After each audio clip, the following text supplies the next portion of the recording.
നമസ്കാരം. മലയാളി വാർത്തയിലേക്ക് സ്വാഗതം. കേരളത്തിൽ ഏറ്റവും കൂടുതൽ നാശനഷ്ടവും ജീവഹാനിയും ഉണ്ടാക്കിയ സംസ്ഥാന സവിശേഷ ദുരന്തമാണ് ശക്തമായ കാറ്റ്. ശക്തമായ കാറ്റിൽ മരങ്ങൾ കടപുഴകിയും ചില്ലകൾ ഒടിഞ്ഞു വീണും അപകടങ്ങൾ ഉണ്ടാകുവാനുള്ള സാധ്യതയേറെയാണ്. കാറ്റും മഴയും ഉണ്ടാകുമ്പോൾ ഒരു കാരണവശാലും മരങ്ങളുടെ ചുവട്ട് നിൽക്കുവാനോ വാഹനങ്ങൾ പാർക്ക് ചെയ്യുവാനോ പാടില്ലെന്നും ജാഗ്രത പാലിക്കണമെന്നും നോക്കി അധികൃതർ മുന്നറിയിപ്പ് നൽകാറുണ്ട്. കഴിഞ്ഞ ദിവസം കൂറ്റനാട് കോതച്ചിറ പ്രദേശത്ത് വീശിയടിച്ച ചുഴലിക്കാറ്റിൽ വിറങ്ങലിച്ചിരിക്കുകയാണ് നാട്ടുകാർ. കോതച്ചിറ പ്രദേശത്ത് വീശിയടിച്ച ചുഴലിക്കാറ്റിനുള്ളിൽപ്പെട്ട തൊഴിലുറപ്പ് ADS രക്ഷപ്പെട്ടത് തലനാരിഴയ്ക്കാണ്. വ്യാഴാഴ്ച രാവിലെ 8:45 ഈ സംഭവം. ഏതാണ്ട് 5 മിനിറ്റിലേറെ സമയം ഇവർ ചുഴലിക്കാറ്റിനുള്ളിൽ അകപ്പെട്ടു. സമീപ പ്രദേശത്തുണ്ടായിരുന്ന 22ഓളം തൊഴിലുറപ്പ് തൊഴിലാളികൾ അലറിക്കരഞ്ഞ് ഒച്ച വെച്ചുവെങ്കിലും സതിക്ക് പുറത്തിറങ്ങാനായില്ല. തലയ്ക്കു മുകളിൽ വൈദ്യുത ലൈൻ കൂടി ഉരസി തീഗോളം രൂപപ്പെട്ടു. മറുവശത്ത് ആഴത്തുള്ള വലിയ കുളവും. ഇതിനിടയിൽ കാഴ്ച പൂർണ്ണമായും മറഞ്ഞു പോവുകയും ചെയ്തതായി സതി പറയുന്നു. കാലിനടിയിലെ മണ്ണും ചെരുപ്പ് ബാഗും കുടയുമെല്ലാം ചുഴലിക്കാറ്റ് വലിച്ചെടുത്തു. കൂടെ സമീപത്തെ മരങ്ങളും കൊമ്പുകളും. ഇതിനിടെ നിലത്ത് പ്രാണരക്ഷാർത്ഥം കിടക്കാൻ ശ്രമിക്കുന്നതിനിടെ ചുഴലിക്കാറ്റ് പതിയെ ദിശ മാറി അപ്രത്യക്ഷമാകുകയായിരുന്നുവെന്നും ഇവർ പറഞ്ഞു. പരിക്കുകൾ ഏൽക്കാതെ രക്ഷപ്പെട്ടതിന്റെ ആശ്വാസത്തിലാണ് സതിയെങ്കിലും ചുഴലിക്കാറ്റിന്റെ രൗദ്രഭാവം കണ്ടതിന്റെ ഞെട്ടലിലാണ് തൊഴിലുറപ്പ് തൊഴിലാളികൾ. ഇതിനിടെ വടക്കൻ മധ്യ കേരള തീരങ്ങളിൽ അടുത്തിടെ കാണപ്പെട്ട ചുവപ്പ് കടൽ പ്രതിഭാസത്തിന് കാരണം നോക്റ്റിലൂക്ക സിന്റിലാൻസ് എന്ന മൈക്രോ ആൽഗയുടെ ചുവന്ന വകഭേദത്തിന്റെ വൻതോതിലുള്ള വ്യാപനമാണെന്ന് കൊച്ചി ശാസ്ത്ര സാങ്കേതിക സർവകലാശാലയിലെ ഗവേഷകർ കണ്ടെത്തി. ഇതിനിടെ ബംഗാൾ ഉൾക്കടലിലെ ന്യൂനമർദ്ദം കരകയറിയതിനു പിന്നാലെ കേരളത്തിൽ ഉൾപ്പെടെ മഴ തുടരുകയാണ്. സ്വാതന്ത്ര്യദിന ചടങ്ങുകൾ രാവിലെ പലയിടത്തും മഴയിൽ കുതിർന്നു. എന്നാൽ കാസർഗോഡ് ജില്ലയിൽ രാവിലെ വെയിൽ തെളിഞ്ഞു. ഇന്നലെ രാത്രി വൈകി കരകയറിയ ന്യൂനമർദ്ദം ഇപ്പോൾ ഒഡീഷയ്ക്ക് മുകളിലാണുള്ളത്. തെക്കൻ ഒഡീഷയ്ക്കും വടക്കൻ ആന്ധ്രാപ്രദേശിനു മുകളിലായി തുടർന്ന ന്യൂനമർദ്ദം കേരളത്തിൽ ഉൾപ്പെടെ ഇന്ന് ഒറ്റപ്പെട്ട ശക്തമായ മഴയ്ക്ക് അനുകൂലമായ സാഹചര്യം ഒരുക്കും. ഒറ്റപ്പെട്ട ശക്തമായ മഴ പലയിടത്തും പ്രതീക്ഷിക്കാം. വടക്കൻ ജില്ലകളിലും മധ്യ കേരളത്തിലുമാണ് കൂടുതൽ മഴ പ്രതീക്ഷിക്കുന്നത്. മൺസൂൺ മഴപ്പാത്തി കഴിഞ്ഞ ദിവസങ്ങളെ അപേക്ഷിച്ച് ഹിമാലയൻ മേഖലയിൽ നിന്ന് അല്പം വടക്കോട്ട് മാറിയിട്ടുണ്ട്. ഇതുമൂലം മഴ ശക്തിപ്പെടുവാനും സാധ്യതയേറി. ഇന്ന് രാവിലെയുള്ള വിവരമനുസരിച്ച് മൺസൂൺ മഴപ്പാത്തി ഒഡീഷയ്ക്ക് മുകളിലുള്ള ന്യൂനമർദ്ദത്തിലൂടെയാണ് കടന്നുപോകുന്നത്. ഇതോടൊപ്പം അറബിക്കടലിൽ നിന്ന് ബംഗാൾ ഉൾക്കടലിലേക്ക് പടിഞ്ഞാറ് കിഴക്ക് ദിശയിലായി ഒരു ന്യൂനമർദ്ദ പാത്തിയും നിലനിൽക്കുന്നു. കേരള കർണാടക തീരത്തും കന്യാകുമാരി കടലിലും ഇന്ന് മഴയ്ക്കൊപ്പം മണിക്കൂറിൽ 50 കിലോമീറ്റർ വരെ വേഗതയിൽ കാറ്റ് വീശുവാൻ സാധ്യതയുണ്ട്. കേരളം ഉൾപ്പെടെയുള്ള പടിഞ്ഞാറൻ തീരങ്ങളിൽ ഇന്ന് കാലാവസ്ഥാ വകുപ്പ് യെല്ലോ അലർട്ടാണ് നൽകിയിട്ടുള്ളത്. അടുത്ത 3 മണിക്കൂറിൽ എല്ലാ ജില്ലകളിലും ഒറ്റപ്പെട്ട ഇടങ്ങളിൽ ഇടത്തരം മഴയ്ക്കും മണിക്കൂറിൽ 40 കിലോമീറ്റർ വരെ വേഗതയിൽ ശക്തമായി കാറ്റിനും സാധ്യതയുണ്ടെന്നാണ് കേന്ദ്ര കാലാവസ്ഥാ വകുപ്പ് അറിയിക്കുന്നത്. കേരളത്തിൽ ഒറ്റപ്പെട്ട ഇടങ്ങളിൽ 16-ാം തീയതി വരെ മണിക്കൂറിൽ 40 മുതൽ 50 കിലോമീറ്റർ വരെ വേഗതയിൽ ശക്തമായ കാറ്റിനും സാധ്യതയുണ്ടെന്ന് കേന്ദ്ര കാലാവസ്ഥാ വകുപ്പ് അറിയിക്കുന്നുണ്ട്. ശക്തമായ കാറ്റിന് നേരിടുവാനുള്ള പൊതുജാഗ്രതാ നിർദ്ദേശങ്ങൾ നൽകിയിട്ടുണ്ട്. കാറ്റും മഴയും ഉണ്ടാകുമ്പോൾ ഒരു കാരണവശാലും മരങ്ങളുടെ ചുവട്ടിൽ നിൽക്കുവാനോ വാഹനങ്ങൾ പാർക്ക് ചെയ്യുവാനോ പാടില്ല. വീട്ടുവളപ്പിലെ മരങ്ങളുടെ അപകടകരമായ രീതിയിലുള്ള ചിലകൾ വെട്ടിയൊതുക്കണം. അപകടാവസ്ഥയിലുള്ള മരങ്ങൾ പൊതുവിടങ്ങളിൽ ശ്രദ്ധയിൽപ്പെട്ടാൽ ബന്ധപ്പെട്ട തദ്ദേശ സ്ഥാപനങ്ങളെ അറിയിക്കുക. ഉറപ്പില്ലാത്ത പരസ്യ ബോർഡുകൾ, ഇലക്ട്രിക് പോസ്റ്റുകൾ, കൊടിമരങ്ങൾ തുടങ്ങിയവയും കാറ്റിൽ വീഴുവാൻ സാധ്യത ഉള്ളതിനാൽ കാറ്റും മഴയുമില്ലാത്ത സമയത്ത് അവ ശരിയായ രീതിയിൽ ബലപ്പെടുത്തുകയോ അഴിച്ചുവെക്കുകയോ ചെയ്യുക.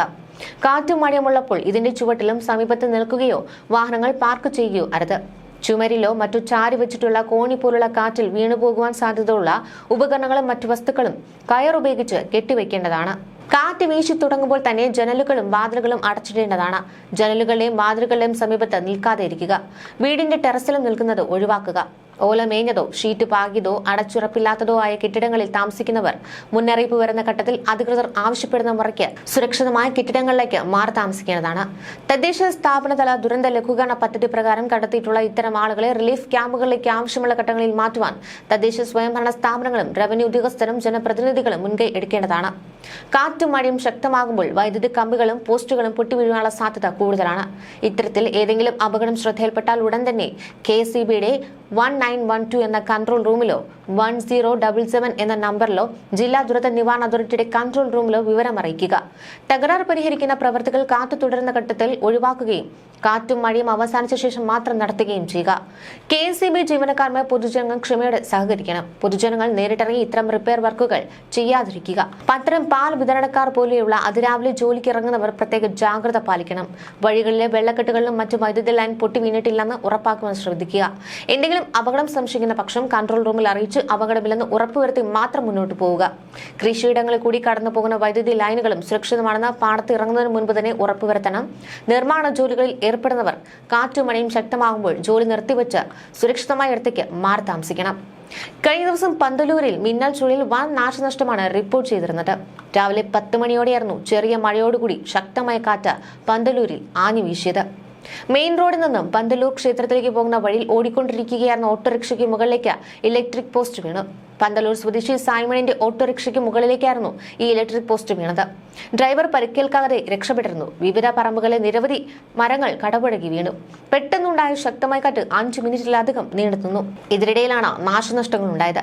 സംഭവത്തിൽ ആർക്കും പരിക്കില്ല. മേഖലയിൽ വൈദ്യുത ബന്ധം പൂർണ്ണമായി താറുമാറായി. ചൊവ്വന്നൂർ പന്തലൂർ റോഡിൽ ഗതാഗതം പൂർണ്ണമായും തടസ്സപ്പെട്ടിരുന്നു. വൈദ്യുതി വകുപ്പ് അധികൃതർ സ്ഥലത്തെത്തി വൈദ്യുത ബന്ധം പുനഃസ്ഥാപിക്കുന്ന നടപടികളൊക്കെ കൈക്കൊണ്ടിരുന്നു.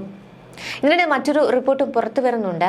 വടക്കൻ മധ്യ കേരള തീരങ്ങളിൽ അടുത്തിടെ കാണപ്പെട്ട ചുവപ്പ് കടൽ പ്രതിഭാസത്തിന് കാരണം നോക്റ്റിലൂക്ക സിൻറ്റിലാൻഡ് എന്ന മൈക്രോ ആൽഗയുടെ ചുവന്ന വകഭേദത്തിന്റെ വൻതോതിലുള്ള വ്യാപനമാണെന്ന് കൊച്ചി ശാസ്ത്ര സാങ്കേതിക സർവകലാശാലയിലെ ഗവേഷകർ കണ്ടെത്തി. നിലവിൽ ഇത് സംബന്ധിച്ച് ആശങ്കപ്പെടേണ്ട സാഹചര്യമില്ലെന്നാണ് ഗവേഷകർ വ്യക്തമാക്കുന്നത്. കാലാവസ്ഥാ വ്യതിയാനവും ആൽഗൽ ബ്ലൂമുകളും തമ്മിലുള്ള ബന്ധം പഠിക്കുന്ന സംഘമാണ് ഈ കണ്ടെത്തലിന് പിന്നിൽ. കുസാറ്റിലെ മറൈൻ ബയോളജി, മൈക്രോബയോളജി, ബയോകെമിസ്ട്രി വിഭാഗം assistant professor doctor Latika Cecily തോമസിന്റെ നേതൃത്വത്തിലാണ് പഠനം നടന്നത്.